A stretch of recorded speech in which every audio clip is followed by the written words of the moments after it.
السلام علیکم ورحمۃ اللہ وبرکاتہ۔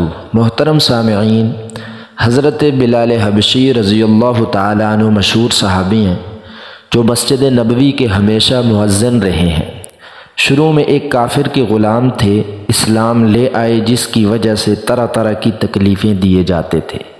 امیہ بن خلف جو مسلمانوں کا سخت دشمن تھا، ان کو سخت گرمی میں دوپہر کے وقت تپتی ہوئی ریت پر سیدھا لٹا کر ان کے سینے پر پتھر کی بڑی چٹان رکھ دیتا تھا تاکہ وہ حرکت نہ کر سکیں، اور کہتا تھا کہ یا اس حال میں مر جائیں یا زندگی چاہیں تو اسلام سے ہٹ جائیں، مگر وہ اس حالت میں بھی احد احد کہتے تھے، یعنی معبود ایک ہی ہے۔ رات کو زنجیروں میں باندھ کر کوڑے لگائے جاتے اور اگلے دن ان زخموں کو گرم زمین پر ڈال کر اور زیادہ زخمی کیا جاتا تھا تاکہ بے قرار ہو کر اسلام سے پھر جائیں یا تڑپ تڑپ کر مر جائیں۔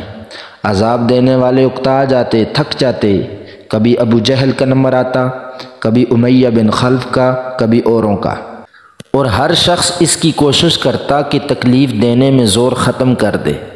حضرت ابو بکر صدیق رضی اللہ تعالیٰ عنہ نے اس حالت میں دیکھا تو حضرت بلال حبشی کو خرید کر آزاد فرما دیا۔ سبحان اللہ۔